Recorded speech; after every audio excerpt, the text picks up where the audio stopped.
Je voudrais faire une formation. Je vous en prie, asseyez-vous. J'ai entendu parler de l'AGESIF et de l'UNAGESIF. Depuis le 1er janvier 2012, c'est l'UNAGESIF qui a remplacé l'AGESIF. C'est cet organisme qui gère le CIF. Mais c'est quoi le CIF? Oui, le congé individuel de formation. Mais l'UNAGESIF peut également financer d'autres types de congés, tels que la validation des acquis de l'expérience, autrement appelé la VAE, ou le congé pour un bilan de compétences, ou alors le congé pour passer un examen. J'ai également entendu parler du DIF. Quelle est la différence avec le CIF? Le DIF, c'est le droit individuel à la formation. Avec le CIF, il s'agit de deux dispositifs de financement d'une formation à l'initiative du salarié, indépendamment du plan de formation de l'entreprise. Si vous êtes en contrat CDI, c'est votre employeur qui est votre interlocuteur pour le DIF. Si vous êtes en contrat CDD, c'est l'UNAGESIF qui est votre interlocuteur. Mais mon projet est encore vague. Quelle aide peut m'apporter l'UNAGESIF? Alors, vous pouvez rencontrer ou contacter un conseiller qui vous accompagnera sur la réflexion sur votre projet ou le choix pertinent d'une formation.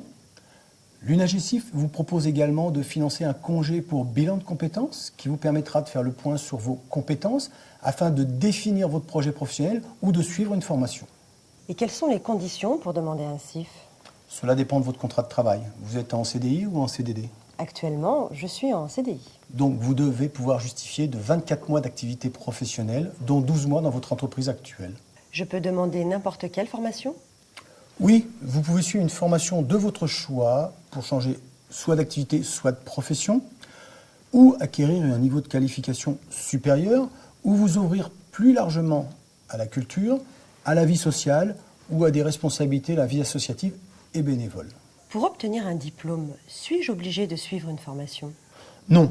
Pour obtenir un diplôme, vous pouvez utiliser la validation des acquis de l'expérience.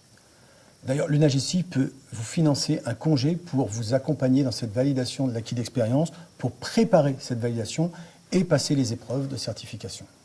La formation que je souhaite réaliser n'a aucun rapport avec mon activité professionnelle.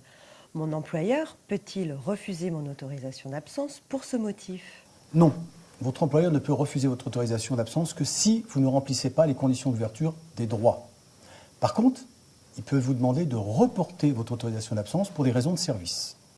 Et si je souhaite réaliser ma formation hors temps de travail, je dois en aviser mon employeur? Non. Pour les formations entièrement hors temps de travail, il n'y a pas lieu d'obtenir une autorisation d'absence. Donc vous n'avez pas l'obligation d'aviser votre employeur. J'ai déjà choisi ma formation. Maintenant, quelles sont les démarches à entreprendre auprès du l'UNAGESIF et par quoi je dois commencer? Si votre projet est déjà défini, vous devez vérifier si cette demande est recevable au titre des priorités et des règles définies par l'UNAGESIF. Ensuite, il vous faudra compléter un dossier de demande de prise en charge et le faire parvenir à l'UNAGESIF en respectant bien évidemment notre délai de dépôt des dossiers. Quelle durée peut faire ma formation? Il n'y a pas de durée minimale, sauf pour les formations en temps de travail où la durée minimale est de 120 heures. Par contre, la durée maximale est de 1 an pour les formations à temps plein en continu et de 1200 heures pour les formations impliquant des reprises de travail. Le centre de formation que je choisis doit-il être agréé par l'UNAGESIF? Non, l'UNAGESIF ne livre aucun agrément pour les centres de formation, à l'exception des centres pour les bilans de compétences. Par contre, l'organisme que vous aurez choisi doit être déclaré comme prestataire de formation. Je voudrais savoir, pendant ma formation, comment suis-je rémunéré?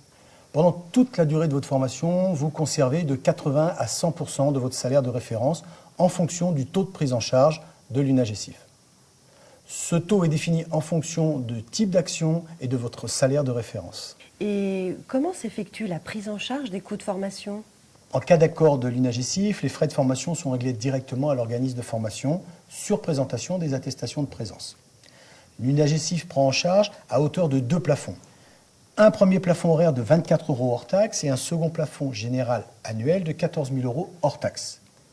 En cas de dépassement de ces plafonds, vous serez informé par écrit du surplus restant à votre charge, et ceci avant le passage en commission.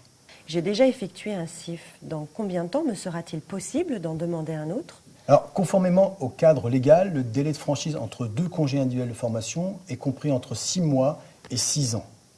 Ce délai est fonction de la durée du dernier congé individuel de formation que vous avez suivi.